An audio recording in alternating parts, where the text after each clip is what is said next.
করি যেন এমন আমল, প্রেরণা দাও আমায়, রাখিও জান্নাতে মোরে শুধু তোমার দয়ায়। আলহামদুলিল্লাহি রাব্বিল আলামিন, আসসালাতু ওয়াসসালামু আলা সাইয়্যিদিল মুরসালিন, আম্মা বা'দু, ফাউযু বিল্লাহি মিনাশ শাইতানির রাজীম, বিসমিল্লাহির রহমানির রহিম। আসসালাতু ওয়াসসালামু আলাইকা ইয়া রাসূলুল্লাহ ওয়া আলা আলিকা ওয়া আসহাবিকা ইয়া হাবিবাল্লাহ। আসসালাতু ওয়াসসালামু আলাইকা ইয়া নবিয়াল্লাহ ওয়া আলা আলিকা ওয়া আসহাবিকা ইয়া নূরাল্লাহ। মাদানী চ্যানেলের দর্শক শ্রোতা, আরও একবার উপস্থিত হয়েছি ধারাবাহিক অনুষ্ঠান জান্নাত লাভের উপায় নিয়ে। যেখান থেকে আমাদের অনুষ্ঠান দেখছেন, দূরে কিংবা কাছে, সকল দর্শককে জানাই আন্তরিক মোবারকবাদ। প্রতি অনুষ্ঠানের মতো আজকেও আমাদের সাথে মোবাইল লিগে দাওয়াত ইসলামী আরমান ভাই রয়েছেন, আর আমরা একটি বিষয় নিয়েছি আলোচনা করার জন্য, নেকির দাওয়াত দেওয়ার জন্য, যাতে আমরা কিছু আমল করতে পারি, নিজের আখেরাতকে সুন্দর করতে পারি। নবী আকরাম সাল্লাল্লাহু তাআলা আলাইহি ওয়াসাল্লাম ইরশাদ করেছেন, যে ব্যক্তি দৈনিক 50 বার আমার উপর দুরূদ শরীফ পাঠ করবে, কিয়ামতের দিন আমি তার সাথে মুসাফা করব। সুবহানাল্লাহ। সাল্লু আলাল হাবিব সাল্লাল্লাহু তাআলা আলা মুহাম্মদ সাল্লাল্লাহু তাআলা আলাইহি ওয়াসাল্লাম। মাদানী চ্যানেলের দর্শক শ্রোতা, একজন মুসলমানের উপর অপর মুসলমানের প্রতি কিছু হক থাকে, কিছু দায়িত্ব থাকে, কিছু কর্তব্য থাকে। অনেক সময় আমরা এই দায়িত্বগুলো, মানবতা ভুলে যাই, ভুলে বসি, হয়তোবা দুনিয়ার মুহে পড়ে বা অনেক সময় ধোকায় পড়ে। একজন মুসলমান যখন অপর মুসলমানের সাথে দেখা হয় বা সাক্ষাৎ করে, কি করণীয় দরকার, কি করা উচিত, কি করব আমরা, অনেক সময় আমরা এটাও জানি না। আচ্ছা, আরও জানি না কি কোন জায়গাতে কিভাবে কার সাথে কথা বলবো, আর কিভাবে কথা বলা দরকার, কিভাবে কথা বললে আমার সামনের ব্যক্তি খুশি হবে বা সে ভালো থাকবে, আমরা এতটুকু বুঝতে চাই না। মাদানী চ্যানেলের দর্শক শ্রোতা, আজকের বিষয় আমরা নিয়েছি মুসাফা করার সওয়াব।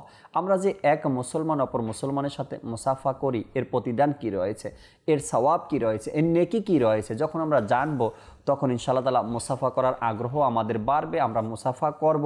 আর এটা প্রিয় নবী সাল্লাল্লাহু আলাইহি সাল্লামের সুন্নাতে মোবারাকা।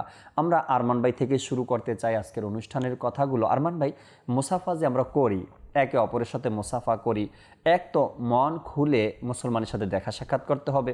এমনটা নয় কি মুসাফা করলাম কিন্তু আমার চেহারা মলিন বা আমি অন্যদিকে তাকিয়ে আছি, এটাও ভদ্রতার লক্ষণ নয়। কিন্তু মুসাফা করব, ওই ব্যক্তির দিকে তাকাবো, ওই ব্যক্তির সাথে কথা বলবো, তার সাথে হাসি মুখে মুসাফা করব। এখন এই মুসাফা করার প্রতিদান কি রয়েছে, সওয়াব কি রয়েছে, যদি একটু জানাতেন আমাদের। সুবহানাল্লাহ। দেখুন, মুসাফা করা, আলিঙ্গন করা, জি, করমর্দন করা, জি, আমার নবী সাল্লাল্লাহু আলাইহি ওয়াসাল্লামের সুন্নত রয়েছে। সুবহানাল্লাহ। দেখুন, করমর্দন করা অর্থাৎ মুসাফা করা আমার নবী সাল্লাল্লাহু আলাইহি ওয়াসাল্লাম এবং সাহাবা কেরামেরও সুন্নত রয়েছে। মাশাআল্লাহ। নবী সাল্লাল্লাহু তাআলা আলাইহি ওয়াসাল্লাম ইরশাদ করেছেন, সালাম করো, মুসাফা করো। তো এতে কি হবে, মনের যে ভিতরে যে অহংকার আছে, বিদ্বেষ রয়েছে, শত্রুতা রয়েছে, সেটা দূর হয়ে যাবে। এবং আল্লাহ নবী সাল্লাল্লাহু আলাইহি ওয়াসাল্লাম ইরশাদ করেছে, তোমরা একের অপরকে উপহার দাও, এতে কি হবে, ভালোবাসা সৃষ্টি হবে। সুবহানাল্লাহ। যখন দুজন ইসলামী ভাই পরস্পর মিলিত হয়, তবে প্রথমে সালাম করবেন, তারপর উভয় হাত মিলাবেন। অনেকেই এক হাত মিলায়, এক হাত মিলানো সুন্নত নয়, বরং দুই হাত তালু যাতে মিলে যায়, এইভাবে মুসাফা করা আমার নবী সাল্লাল্লাহু আলাইহি ওয়াসাল্লামের সুন্নত রয়েছে। সুবহানাল্লাহ। হযরতে আবুল খাত্তাব রাদিয়াল্লাহু তাআলা আনহু থেকে বর্ণিত, তিনি বলেন, আমি হযরতে সাইয়েদনা আনাস রাদিয়াল্লাহু তাআলা আনহুর দরবারে আরজ করলাম, হুজুর নবী করিম সাল্লাল্লাহু আলাইহি ওয়াসাল্লামের সম্মানিত সাহাবীদের মধ্যে কি হাত মিলানোর প্রচলন ছিল?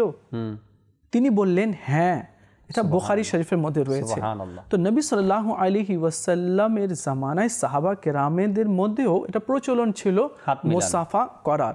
আর আল্লাহ নবী সাল্লাল্লাহু তাআলা আলাইহি ওয়াসাল্লাম ইরশাদ করেছেন, আর এই হাদিস হযরতে সাইয়েদনা সালমান ফারসি রাদিয়াল্লাহু তাআলা আনহু বর্ণনা করেন। আল্লাহ নবী সাল্লাল্লাহু আলাইহি ওয়াসাল্লাম ইরশাদ করেন, কোন মুসলমান যখন আপন ভাইয়ের সাথে সাক্ষাৎ করে, তারপর হাত ধরে অর্থাৎ মুসাফা করে, তখন তার গুনাহ এমনভাবে ঝরে যায় যেভাবে ঝড়ের দিনে গাছের পাতা ঝরে যায়, এবং তারা উভয়ের গুনাহসমূহ ক্ষমা করে দেওয়া হয়, যদিও তাদের গুনাহ সাগরের ফেনার চেয়েও বেশি হয়। তো দেখুন, সামান্য ছোট্ট একটি আমল রয়েছে, কি আছে, সালাম করব, মুসাফা করব। এই মুসাফা করলে আল্লাহ তাআলা গুনাহ ক্ষমা করে দিবে। আর কত গুনাহ ক্ষমা করবে? সমুদ্র সাগর অনেক বড় রয়েছে, তার ফেনা কত হবে আল্লাহ এবং তার রসুল জানে।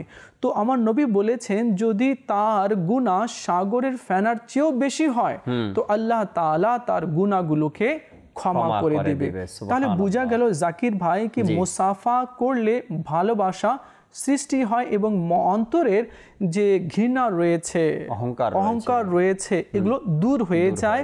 আর সাহাবা কেরামও একের অপরের সাথে মুসাফা করতেন। সুবহানাল্লাহ। আসলেই আরমান ভাই, যখন কোনো মুসলমান একে অপরের সাথে দেখা হয়, সাক্ষাৎ করে, আর উভয় হাতে যখন তারা হাত মিলায় অর্থাৎ মুসাফা করে, আর এটা আল্লাহ তার রাসূলের কাছে খুবই প্রিয় একটি আমল, কেননা এটা সুন্নাত বলা হয়েছে। নবী পাক সাল্লাল্লাহু আলাইহি সাল্লাম মুসাফা করেছেন। আর হাদিসে মোবারকার মধ্যে এভাবে আসছে আরমান ভাই, যে ব্যক্তি কোনো মুসলমান ভাইয়ের সাথে দেখা করলো, সাক্ষাৎ করলো, আর সে উভয় হাত মিলালো, দুই হাতের মধ্যখানে কোনো কিছু ছিল না, অনেক সময় রুমাল থাকে হাতে, বা অনেক সময় কলম থাকে হাতে, অনেক সময় মোবাইল থেকে হাতে, বা চাদর থাকে হাতে, এভাবে করে হাত মিলানো হয়।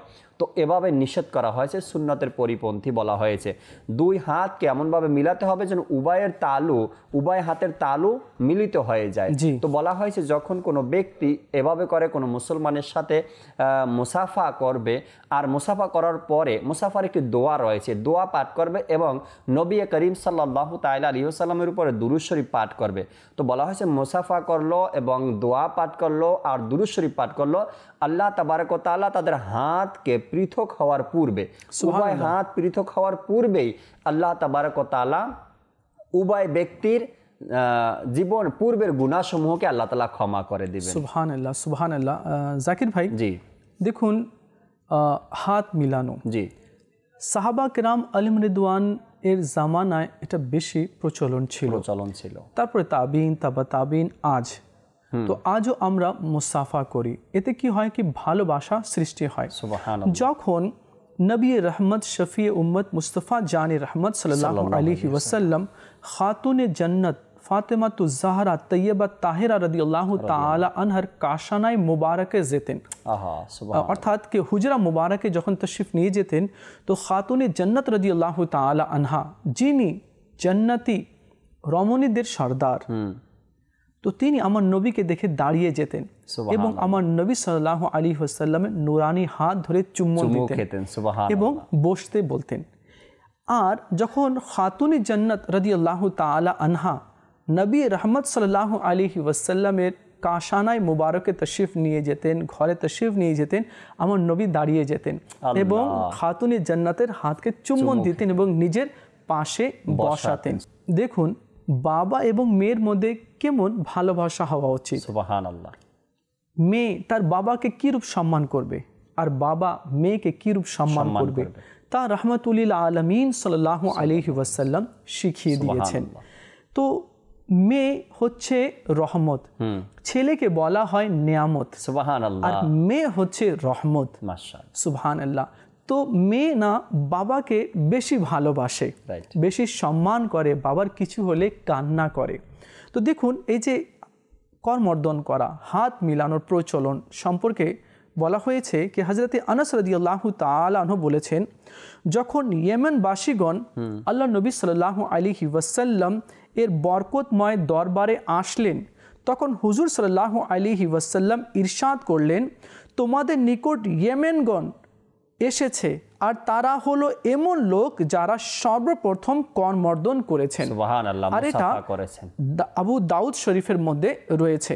এরপরে নবী করিম সাল্লাল্লাহু তাআলা আলাইহি ওয়াসাল্লাম ইরশাদ করেন, যখন দুজন মুসলমান সাক্ষাৎ করলো, একের অপরের হাত ধরলো অর্থাৎ মুসাফা করলো, তখন এটা আল্লাহ তাআলার উপরে দায়িত্ব। আল্লাহ বলেন আমার উপরে দায়িত্ব কি আমি উভয়ের দোয়াকে কবুল করব, অর্থাৎ তাদের গুনাহকে আমি ক্ষমা করে দিব।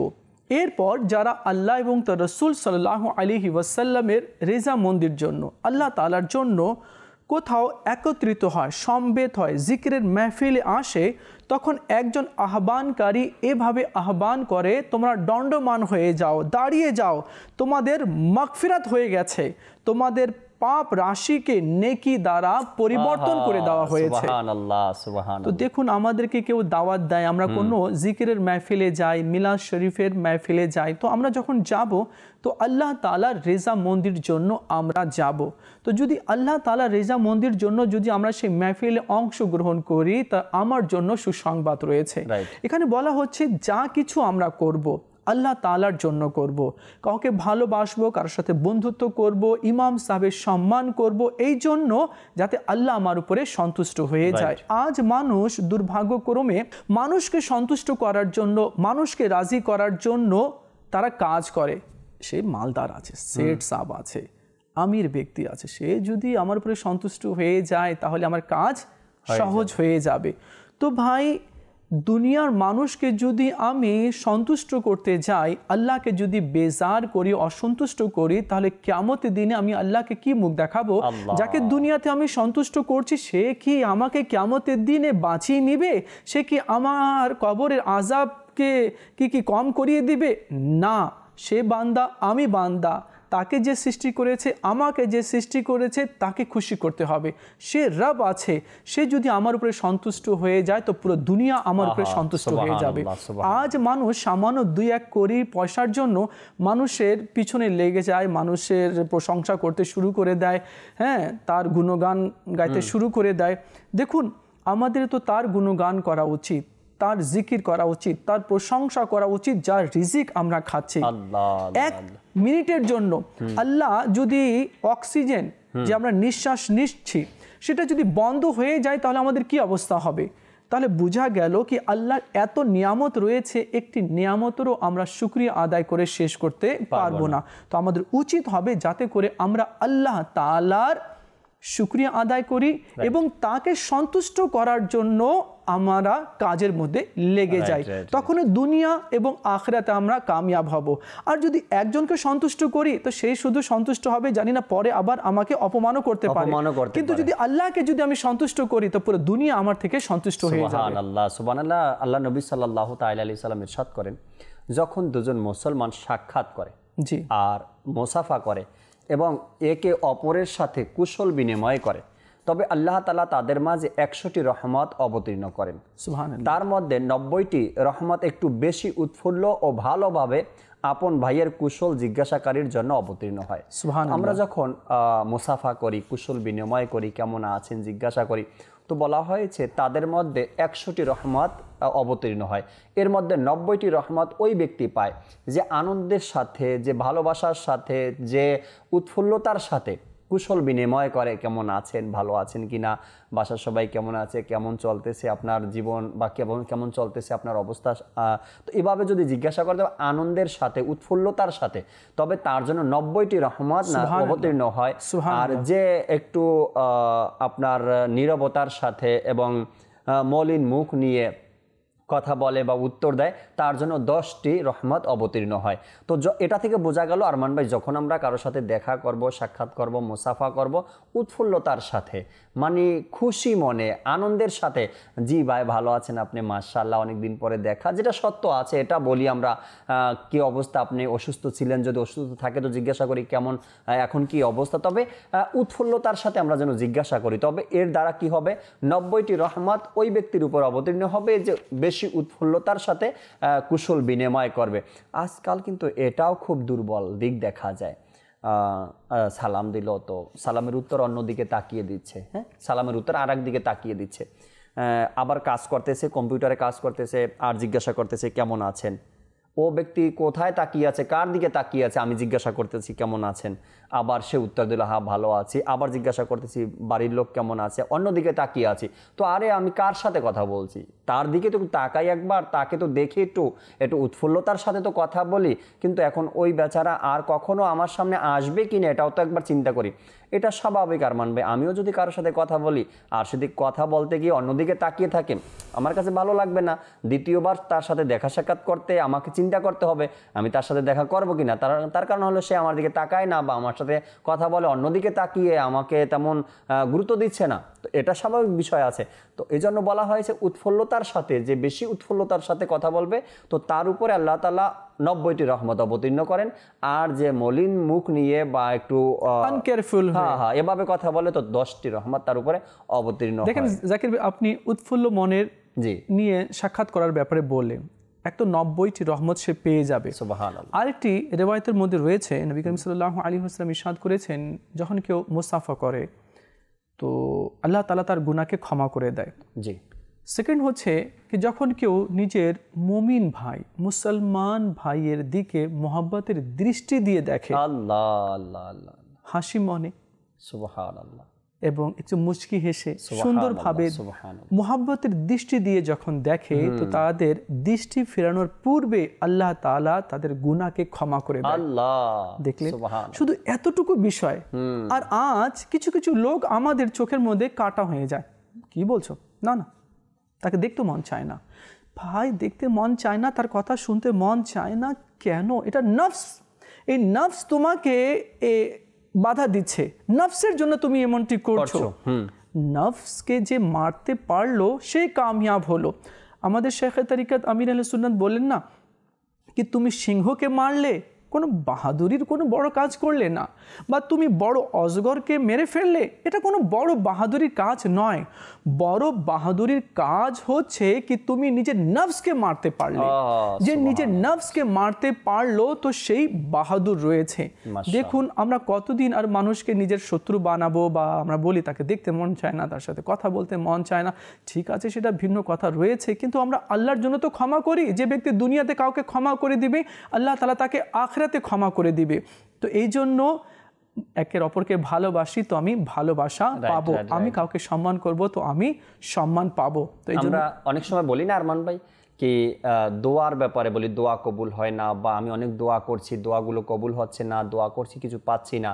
কিন্তু মুসাফার ব্যাপারেও দোয়ার এক কবুলিয়াতের হাদিসে মোবারকা পাওয়া যায় যে যখন কোনো মুসলমান ব্যক্তি তার মুসলমান ভাইয়ের সাথে সাক্ষাৎ করে, মুসাফা করে, আর ওই মুসাফা করার সময় যদি কোনো ব্যক্তি দোয়া করে তো আল্লাহ তাবারক ওয়া তাআলা ওই সময়কার দোয়া কবুল করে নেন। আর এটাও আসছে কি আল্লাহ তাআলা তাদেরকে ক্ষমা করে দেন। যে যখন দুইজন মুসলমান মুসাফার সময় যে দোয়া করে ইনশাআল্লাহ তা কবুল হবে, উভয় হাত পৃথক হওয়ার পূর্বে ইনশাআল্লাহ মাগফিরাত হয়ে যাবে। তো দোয়াও কবুল হলো আর মাগফিরাতও হয়ে গেল। দোয়া কবুল হওয়ারও সুসংবাদ আছে আর ক্ষমা পাওয়ারও সুসংবাদ আছে। তো আমরা যখন মুসলমানের সাথে সাক্ষাৎ করি তো মুসাফা করি তো দোয়া পড়ি, দোয়া পড়ার পরে আমরা দুরূদ শরীফ পাঠ করি, ক্ষমাও হয়ে যাবে। এবং নিজের জন্য, নিজের মুসলমান ভাইয়ের জন্য দোয়া করি। বলা হয়েছে মুসাফা করার সময় যে দোয়া করা হয় আল্লাহ তাআলা সে দোয়াকে কবুল করে না। এবং উভয় হাত পৃথক হওয়ার পূর্বেই মাগফিরাতের ঘোষণা করা হয়, মাগফিরাত করে দেওয়া হয়। তো এটা অনেক বড় আমাদের জন্য একটা ভালো পয়েন্ট আছে, ক্ষমা পাওয়ার, দোয়া কবুল হওয়ার। আমরা চাইলে এই যে ফজিলতগুলো বর্ণনা করা হচ্ছে, আপনি বলছেন ফজিলতগুলো আমরা শুনছি, তো সামান্য একটু কাজ রয়েছে। আমরা কি করব? মুসাফা করব। তো যদি মুসাফা করে নিই তাহলে এত ফজিলত, বরকত এবং গুনাহ মাফের একটি মাধ্যম হয়ে যাচ্ছে, কিন্তু আমরা অবহেলার কারণে এবং উদাসীনতার কারণে জাকির ভাই আমরা মুসাফা করি না, ইগনোর করি। মানুষকে ইগনোর করা আমাদেরকে ছেড়ে দিতে হবে। কি বলবো, এগুলো কেন হয়? নফসের কারণে হয়। কাউকে তুচ্ছ মনে করা, কাউকে ইগনোর করা, কাউকে ডিগ্রেড করা। কি সে একেবারে থার্ড ক্লাস লোক আছে, সে কি আছে? ভাই, কাউকে আমি এভাবে বলতে পারি না। আগে আমি দেখি কি আমি কি আছি, হ্যাঁ আমি কি আছি। আমি এমন ব্যক্তি কি আমি প্রতিদিন ময়লাগুলো বহন করি, আমার পেটে ময়লা আছে, আমি ময়লা নিয়ে এক স্থান থেকে অন্য স্থানে যাচ্ছি, এমনকি ঘুমাচ্ছিও। তো যে ময়লা বহন করে, যার মধ্যে ময়লা আছে, আবার তার কি অহংকার, কি নিয়ে অহংকার করে। তো এই জন্য অহংকার করা যাবে না, একের অপরকে সম্মান দিতে হবে। যে ব্যক্তি একের অপরকে সম্মান দিবে এবং আল্লাহর জন্য সালাম করবে, মুসাফা করবে এবং মোহাব্বতের দৃষ্টিতে দেখবে, তো আল্লাহ তাআলা তাকে দুনিয়াতে এবং আখিরাতে প্রতিদান দান করবে। দাওয়াত ইসলামী আমাদেরকে এটাই শেখাচ্ছে, শেখে তরিকত আমির আহলে সুন্নাত আমাদেরকে এটাই শেখাচ্ছে, মুবাল্লিগ ইসলামী ভাই আমাদেরকে এটাই দর্শ দিচ্ছে, নেক আমল রিসালা এর মধ্যে এতগুলো আমল রয়েছে, যদি এর উপরে যদি আমরা আমল করি না তো আমরা নেক হয়ে যাব ইনশাআল্লাহ তাআলা। মাদানী চ্যানেলের দর্শক শ্রোতা, মুসাফা করি আমরা অনেক সময়, মুসাফা করি এটাকে অবহেলার সাথে, মুসাফা করি নিজের মানবতা রক্ষার জন্য, কিন্তু মুসাফা করতে হবে সুন্নতের নিয়তে, আল্লাহ তার রাসূলের সন্তুষ্টির জন্য। যখন কোনো ব্যক্তি মুসাফা করার সময় অবহেলা করে তো সে এক আঙ্গুল দিয়ে মুসাফা করে, বা দেখা যায় খাবার খেতে বসেছে এই সময় কেউ চলে এসেছে তো হাতে তো খাবার লেগে আছে তো এভাবে হাত বাড়িয়ে দেয়, দুই হাতের কবজি দিয়ে তারা মুসাফা করে, এটা তো মুসাফা বলা যাবে না। আবার এক আঙ্গুলে মুসাফা করে, তিন আঙ্গুলে মুসাফা করে, এগুলো কি অবহেলা করা হলো, সুন্নাতকে অবহেলা করা হলো। আমরা যেন মুসাফা করি আল্লাহ তার রাসূলের সন্তুষ্টির জন্য আর সওয়াবের উদ্দেশ্যের জন্য করি, সুন্নতের নিয়তে। জাকির ভাই, এখানে একটা কথা আছে, দেখা যায় কি আমি আছি জি, তো আমি চাই কি আমার সাথে সবাই আসে মুসাফা করুক, এট ফার্স্ট সে আমাকে সালাম করুক, সে অগ্রসর হোক, মুভ হয়ে সে আমার সাথে মুসাফা করুক, এটা চাই না। ইমামে আজম ইমাম আবু হানিফা, চার ইমাম, ইমামে আজম ইমাম আবু হানিফা, ইমাম মালিক, ইমাম শাফি, ইমাম হাম্বল, তো এই চার ইমামের মধ্যে বড় ইমাম হচ্ছেন ইমামে আজম ইমাম আবু হানিফা রহমতুল্লাহি তাআলা আলাইহি। তিনি যখন বয়ান করতেন বা ইলমে দ্বীনের কিছু শিক্ষা লোকদেরকে দিতেন, সেই মজলিসে যখন কোনো নেক এবং পরহেজগার ব্যক্তি সুবহানাল্লাহ চলে আসতো, তিনি দাঁড়িয়ে যেতেন এবং সেখান থেকে উঠে এগিয়ে গিয়ে তার সাথে মুসাফা করতেন এবং পাশে বসাতেন। তো দেখেন কে যে বিনয় প্রকাশ করে, এই যে বিনয় প্রকাশ করাটা, এটা আমাদের বুজুর্গানে কেরামের এটা সুন্নত রয়েছে। আর যে ব্যক্তি আল্লাহর জন্য বিনয় প্রকাশ করবে, আল্লাহ তাআলা তার সম্মানকে বাড়িয়ে দেবে। তো ইমামে আজম ইমাম আবু হানিফা দেখেননি কি সে আমার চেয়ে ছোট্ট বা আমার চেয়ে বড়, সেটা দেখেননি, দেখেছেন একজন নেক ব্যক্তি, পরহেজগার ব্যক্তি, নামাজি ব্যক্তি, মুমিন ব্যক্তি এসেছে, তিনি নিজের আসন থেকে উঠে নিজে আগে হাত বাড়িয়েছেন এবং মুসাফা করেছেন। মাশাআল্লাহ, আল্লাহ তাবারক ওয়া তাআলা আমাদেরকেও খুশি মনে উৎফুল্লতার সাথে মুসাফা করার তৌফিক দান করুক ইনশাআল্লাহ তাআলা। আগামী পর্বে নতুন একটি বিষয় নিয়ে, নতুন একটি আমল নিয়ে আমরা আলোচনা করার চেষ্টা করব। ততক্ষণ মাদানী চ্যানেলের সাথেই থাকুন। সাল্লু আলাল হাবিব সাল্লাল্লাহু তাআলা আলা মুহাম্মদ সাল্লাল্লাহু তাআলা আলাইহি ওয়াসাল্লাম। করি যেন এমন আমল, প্রেরণা দাও আমায়, রাখিও জান্নাতে মোরে শুধু তোমার দয়া।